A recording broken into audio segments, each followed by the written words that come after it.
大家好，我係木興火。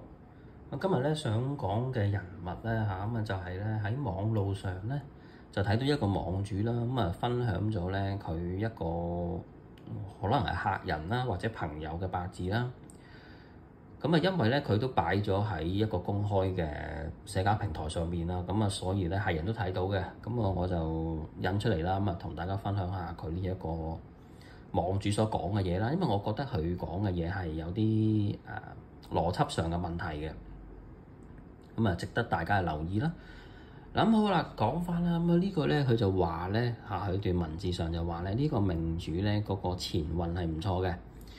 因為咧佢就話咧呢個人個命主啦，家庭出身幾好嘅，老豆係高級公務員啦，阿媽做生意有房產有鋪位啦。但係咧就命主小時候啦，小學嗰陣即係10歲附近啦，父母移離啦，然後咧自己就讀書到大學畢業嘅。工作方面咧就同好多嘅香港人都差唔多啦，年薪40-50萬咁樣就轉下工啊，唔開心就翻轉頭咁樣啦，冇乜特別啦呢啲。戀愛經歷咧就09年分手啦，12年結婚就生咗小朋友，老公係做生意嘅。點知5年後17年咧就老公生意失敗，欠債啦就分居離婚。19年仲要幫前夫還債70萬添，同年仲要做個小手術從腸胃方面有關嘅手術啦。睇翻呢個命主咧其實咧佢就屬於一個甲蟲格命格嚟嘅。戊辰兩個又唔出同丙午啦，甲蟲格。甲蟲格佢就話佢前運唔錯，前運唔錯嘅話咧，以我嘅理解咧平均人壽命啦80-90歲到啦，香港地係咪先？我當90歲前運嘅話，即係頭1/3啦，即係頭30年啦。但係咧，佢話17年生意失敗，19年還債。19年呢度寫咗咧，其實都係31-32歲㗎啦。即係頭30年左緊嘅時間，佢已經發生晒呢一堆嘢。結婚離婚生小朋友父母移離各樣，係唔係一個前運唔錯嘅八字先？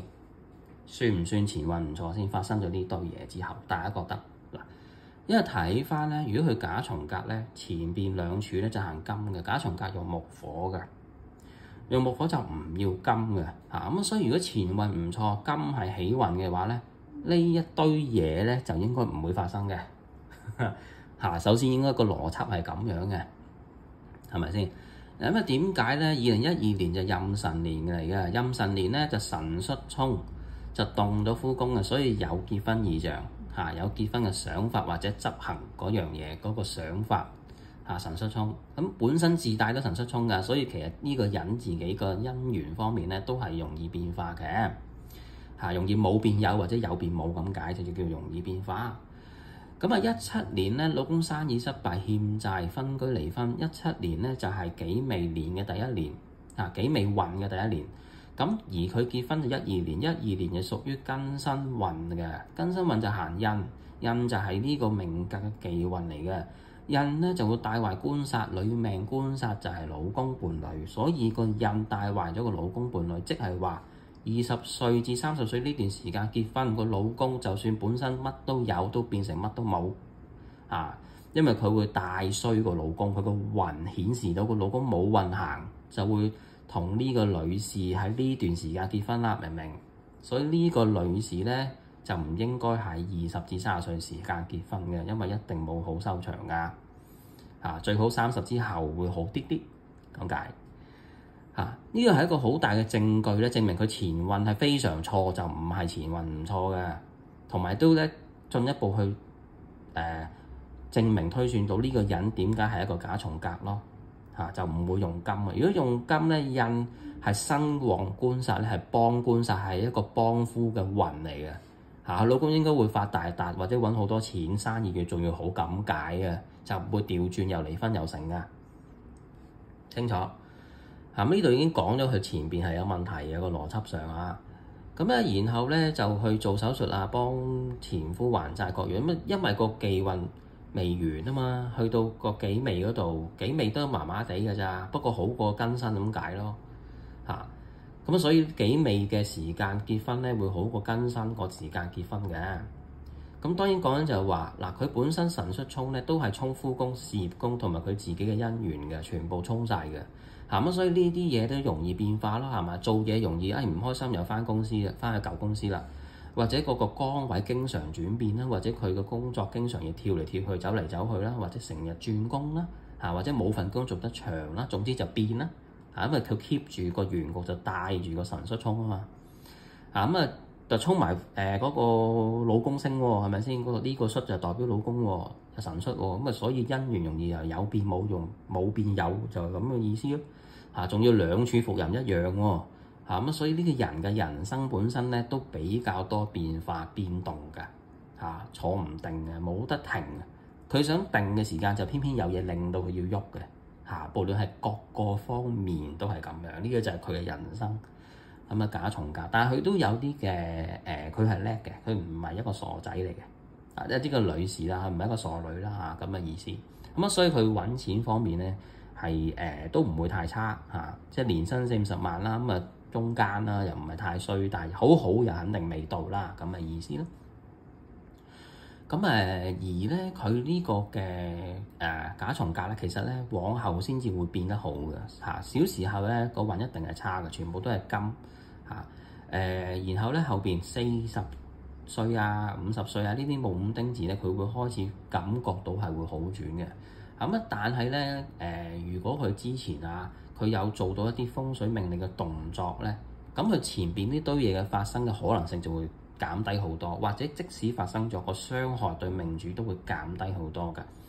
咩叫做命理風水嘅動作咧？就係出世嘅時候安一個啱佢五行八字喜用嘅名啦，佢住嘅地方擺一啲合適嘅風水陣啦，同埋佢自己帶一啲啱自己嘅隨身物品啦，五行喜用嘅嘢啦，各樣等等嘅情況去做，就可以將呢一堆嘅事情咧大幅咁樣去減低發生嘅機會，或者嗰個破壞力。咁呢個咧就係風水命理個作用嚟嘅。所以咧佢呢一個網主啦，話佢前運唔錯咧，我係非常之抱住好大嘅疑問嘅即係佢前邊發生咁多啲嘢，又還債又結婚離婚，父母又異離嘅，點會好運啊？自細已經缺乏父母嘅愛咯，好運係咪先？即係你唔會話因為佢個出身好，屋企高級公務員有房產就話佢好運㗎，係咪先？即係佢呢度冇講呢個命主嘅喜用神啦但係佢話佢前邊好，咁即係我假設佢話佢行金運係好啦，行金運好嘅話，咁已經唔係甲蟲格啦，咁即係間接就係佢判錯命格咯，因為佢嘅意思，佢嘅思考模式其實係有邏輯問題，就係話佢呢個人逢親出身好，即係屋企有權勢，有房產資產，就話佢係好命嘅話，咁即係話逢親啲家庭背景好嘅屋企都唔會生到一啲衰運嘅細路咯。咁呢個係咪合邏輯嘅事先？唔會噶嘛，都會有陣時會聽到有啲細個嘅時候父母傾家蕩產，跟住自己捱得好辛苦，然之後讀書因為見到父母辛苦就讀得好叻，攞獎學金，然之後出人頭地咁樣，都會有呢啲情況。如果根據呢個網主嘅邏輯嘅話，咪唔會有呢啲故仔咯。咁就錯咯，係嘛？所以要睇翻就係話，既然佢都知道個命主個家庭背景同埋佢行一啲關鍵嘅運嘅時間發生嘅事，咁佢應該綜合去睇，然後再去判斷究竟佢係咪一個前運好，同埋去判斷究竟佢個命格係啲乜嘢，咁樣先係一個稱職嘅算命人嘅嗰套程序就唔可以咧先入為主，覺得唔通佢係李嘉誠個女咁就話佢一定係前運唔錯咩？唔會噶嘛，係咪先？即係佢都可以反映嗱，如果佢呢個人佢個前運行金係好運嘅，咁佢家運一定好嘅，係咪先？因為佢個印星係喜用嘅話，印就係自己屋企，就係自己嘅家族生意。行印係喜運，你家族生意唔會衰得去邊嘅。就算冇好大型嘅發展，都唔會搞到欠債破產離婚嘅。呢個可能性係極度低嘅。明唔明啊？除非係俾人搞嘅啫嚇。咁啊，所以咧呢個係一個好大嘅證據咧，證明呢個人嘅前運咧一定係非常錯噶嚇。即係個意思就係咁，一定要綜合嚟睇咁樣先至可以有一個最準確嘅判斷一個人嘅命格，就係要咁樣做嚇，就唔可以先入為主，單睇一啲好片面嘅嘢咯嚇。佢個家庭好咁咪點啫？又離婚又成咁樣，佢個父母佢自己又離婚，佢父母又離婚，咁樣叫好命咩？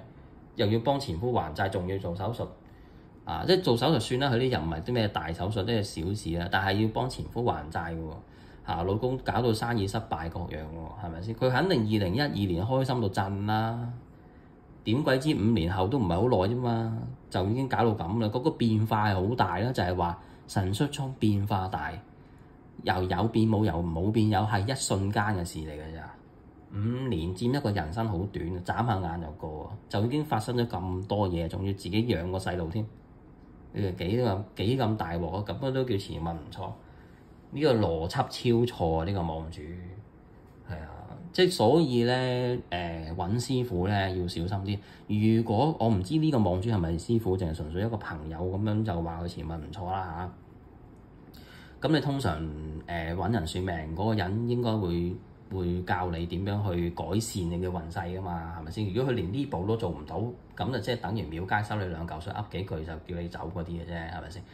咁佢判錯命格嚇，如果唔係嘅，佢判錯你命格喎，判錯命格，跟住可能叫你帶一啲你唔啱嘅嘢喎，叫你用金水嘅物品喎，或者改金水嘅名喎，跟住風水佈局全部黃金水嘅，全部自己忌神嘅。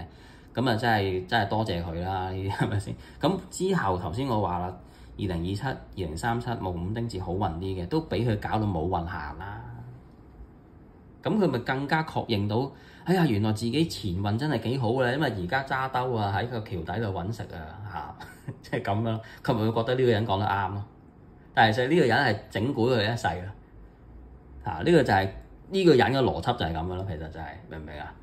所以呢啲咧就要好小心啊！一定要揾即係講啱嘅師傅啦，一個負責任嘅師傅啦，唔係咁樣睇個背景就話佢前運唔錯，呢個係好錯嘅邏輯咯，得唔得？好啦，咁條片嚟到呢度啦，喜歡就 like、share、留言、訂閱或者加入會員啦，我哋下次見。